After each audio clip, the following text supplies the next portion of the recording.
It's October, ladies and gentlemen, the month of pumpkin spice lattes, dead leaves, and even deader humans who've been ripped to shreds in a wind turbine or something. Because October is a spooky month of Halloween. So borrowing a phrase from one of the scariest individuals of the modern era, let me, Sir Richard Pitchard, fix it for you this month with 4 gorefests in a row, starting with Outlast. I'd probably recommend not eating while you watch this one, unless of course you like vomit, in which case, you know, you're a bit of an oddball. Outlast. Our hero is Miles Upshur, an investigative journalist who gets a tip-off from a whistleblower that a company called Murkoff have been doing some shady shit to the patients of Mount Massive Asylum. That's right, Mount Massive. That might be the most American name for a mountain I've ever heard. Definitely not a placeholder that someone forgot to update. Miles sneaks into the asylum and immediately regrets it when he sees walls smeared with blood and mutilated bodies hanging from the ceiling, and one fellow who's been impaled on a spike but is still alive. At this point, Miles figures he's probably got enough footage and decides to leg it and to burn the underpants he's wearing when he gets home. What was it that convinced you, Miles? Was it the heads displayed on the shelves like Toby jugs, or was it just the general vibe of the place? Miles' escape plan is scuppered though by this giant bastard who tosses him off, but not in that way. He then gets touched up by a priest who decides that he was sent there to be his apostle. Murderers and nonces, this is worse than the BBC in the 80s. The door leading out of the asylum is locked, so Miles heads to the security room, but not before nipping to the bathroom only to stumble across a man with the world's worst case of the shits. We've all been there, mate. Just clean yourself up, dust yourself down, and avoid jerk chicken in the future. The security room needs a key card, so we head off to find it.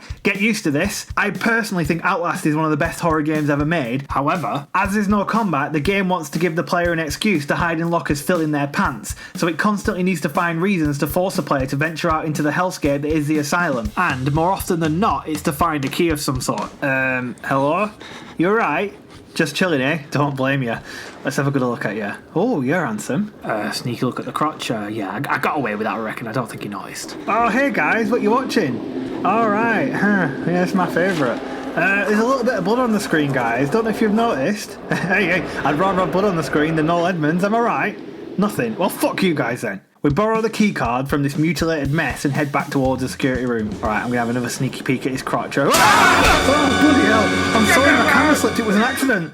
Oh my god, my underpants are now more feces than fabric. In the security room, we go to open the door, but that noncy priest shuts off the power, so we have to restart the generator in the basement, which means turning some valves. This is the second thing the game makes you do to force you to wander around avoiding getting your scrotum turned into some lunatic's bobble hat. Turn 3 valves and switches. It's a shame it's not more inventive, but it does get the job done. What is inventive though is that Miles is a journalist and is armed only with a camera. The camera serves as his night vision, giving the asylum a sickly alien glow that makes this game uniquely terrifying. The camera takes batteries which constantly run down, adding an extra layer of tension, because if it runs out, then I assume Miles' only option will be to stand perfectly still and hope the other inmates think he's the world's most realistic hat stand. We turn the generator back on and head back to the security room, but that noncy priest gets his hands on us again and Bill Cosby's us. We wake up in a padded cell full of crosses. Hey, do you know the way out? No, alright, well just because your brain is exposed doesn't mean you have to be rude. Hey, do you know the, alright, I can see you're busy, I'll just pop off. We meet the twins, 2 identical maniacs who run about with their John Thomases out. Don't worry, we'll be seeing plenty of schlong before this is over. We find a gap in one of the cells, and once we get out, we discover that the noncy priest has left a smeary blood trail for us to follow. So with nothing better to do, we do just that. Hi, I'm Miles. How are you doing? Oh, what have you got there? Ow! Alright, I was only having a look. God, these guys are so touchy, but not in that way. Well, aside from the priest. The blood trail leads us down a corridor where Miles catches a glimpse of angry twin schlong and immediately climbs out of the window to get away. He shimmers along the ledge and climbs back in, and this time sees the arse, so he knows he's safe. Into another security room, and oh my god, it's that giant from earlier whose name, by the way, is Chris Walker. That is not the name of a scary villain, that's the name of a quantity surveyor. Kinda hard to take him seriously now knowing that. It'd be like if the big baddie was called Jeff or Alan. Anyway, we climb into a vent to escape. Phew, that was a close. Fucking the shitball's wrong! Luckily, Chris struggles with doors, so closing one buys us some time before Miles gets blown out of a window by an explosion. Don't worry though, because despite the 30-foot drop onto his head, he's fine because a load of corpses broke his fall. You know, that's the happiest I've ever been to see a load of corpses. No way, there was that one time in Scunthorpe. No, you know what, this still tops it. We're now in what looks like a prison, and oh, look at this zany fellow. Pipe down in there, you. Oh, you got me! Oh my god, thank Thank you, zany fellow. I misjudged you. Continue styling your hair, you crazy diamond. We find a hole in a prison wall, and whilst I'd normally advise avoiding holes in prison walls for various reasons, this time it helps us to progress. We catch up with the blood trail which leads us into the sewers. We find a ladder which is submerged with shit water we need to clear by, you guessed it, turning some valves. However, we've got the added complication of Chris, who chases us about like Sylvester the cat. Fortunately though, Chris is just too hefty to squeeze through small gaps, and immediately forgets we exist when we pass to the other side. We clear the water and end up submerged and... oh my god, what's that noise? Oh my god, he can wade! He can wade! Oh, now the horror has really started to hit me. He's slowly paddling towards me, I'm doomed! Apparently though, our breaststroke beats Chris's because we make it out of the water and into the male ward. Hey, this is going to be a laugh. Watch this, watch this. Wake up, you belly!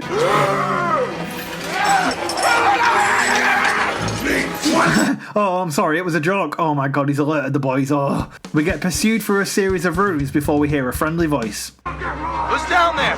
You're not one of them, are you? Quick, get in the dumbwaiter if you want to live. God damn it! Oh, thank Christ, we're saved. I can't wait to meet our rescuer. You made the right choice here, buddy. Oh dear. Richard Traeger wheels us into an elevator and... oh god, he's naked underneath that pinny. That's never a good sign. He wheels us into a bathroom and gives us a good view of his anus. Oh god, I don't want to see that. Literally anything but that. Make you believe. You paying attention? Don't pass that on me. There's so much for you to absorb.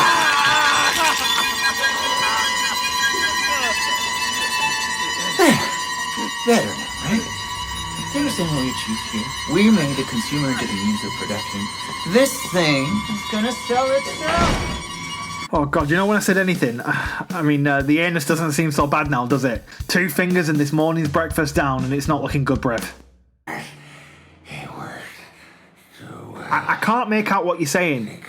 Look, listen, you need to enunciate, mate. Nobody can hear you. Nobody.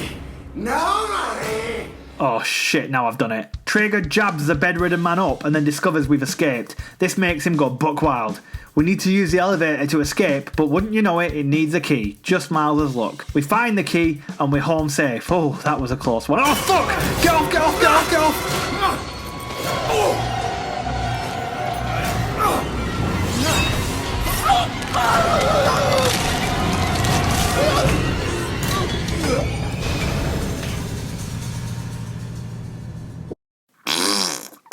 I'll never forget that anus as long as I live. It'll haunt my nightmares. We finally find Father Martin, the touchy priest, who tells us to meet him outside. Hey up mate, you having a nice bath? You have a dirty little ducky. Hey, I don't blame you, it's stressful in here, isn't it? Oh, I think he might be, never mind. We make it outside and it is pissing it down. Wish I'd brought an umbrella, I'm getting rainwater on my finger stumps. We wander about lost until we find a building in which we get bitch slapped by a strange ghost figure floating about. Oh great, now it's a haunted asylum as well. What next? Noel Edmonds is the head of HR or something. You know what, I shouldn't even joke about that, I'm sorry, that was in poor taste. Father Martin yells at us that he knows that we saw that ghost from earlier that he refers to as the Wall Rider, and then he tells us to meet him on the upper floors. You know what, this priest is getting on my tits. I feel like we spent the majority of this game just following him around like a blood-stained duckling. You know, we've been through an awful lot here, but at least we've got it all on film. We'll win a Pulitzer for this. It'll all be worth off. Oh, fucking hell, no, oh, for fuck! Without our camera's night vision, we have to clamber into the darkness to retrieve it. We do eventually find it, but there's no way it survived that fall, right? Oh my god, it still works. Celebrate. Oh, fucking hell, run, you prick. So now we have to spend the rest of the game looking at a crack. And I'm not talking about Richard Traeger's anus. We end up back in the administration blocks from the start of the game and... oh god, it's Chris again. Right, there's 2 doors to this room. Right, I'll make him chase me through the second door and then I'll go out through the first. I am slick as fuck. Oh my god, he's learning! He's learning! Why does nobody wear underwear here? Is that why everyone's so hostile to me? They think I'm some fancy pants lord prancing around in my shit-stained Y-front? Yeah, what was it? Anyway, we finally catch up to the priest where some kind of religious ceremony appears to be taking place. The twins stand erect at the entrance and Father Martin is quite cross. He tells us that we need to escape to show everyone what we've witnessed before getting his mates to set him on fire. Look at him, he's loving it, the sicko. Well, at least we got an elevator key that will finally take us to the entrance and out of this hellhole. It's been a crazy ride, but it's finally at an end. Here we go. What? Wait. Oh, for fuck! Rather than taking us out, the elevator takes us into some underground laboratory complex. We wander around for a bit before being chased by the ghost from earlier, and then we run into an old friend.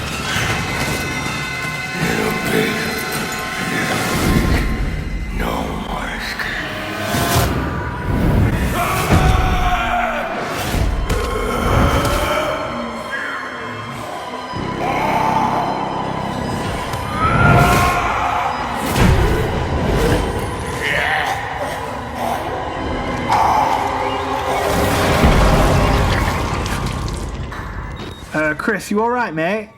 He'll be fine. He'll be fine. It's probably just a scratch. We stumble across a Nazi doctor who spills the beans. Murkoff have been experimenting on the patients using something called the morphogenic engine that looks like a series of Rorschach tests. Using this, they accidentally created the Wall Rider, whose body is wired up in a pod nearby. We have to kill the body to stop the Wall Rider, as it won't let us leave until we do. Here he is, Billy, the host of the Wall Rider, all trussed up like the world's worst turkey. To destroy Billy, we have to press a switch and turn a valve, because why not? All the while being constantly pursued by the Wall Rider. But we make it back to his pod and turn it off. Yay! We win!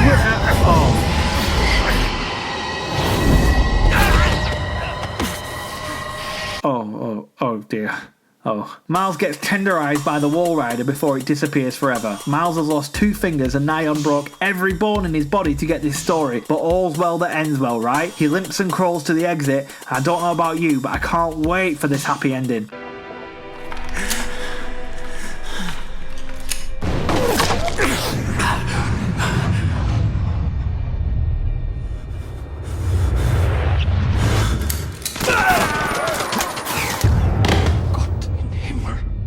Oh, well, right, well, at least we saw some incredible things along the way, right? Life's all about the journey, not the destination. Such as the journey you should make to the subscribe button to press it so that you subscribe and then you can see the rest of the videos on the channel. Good night, sleep well,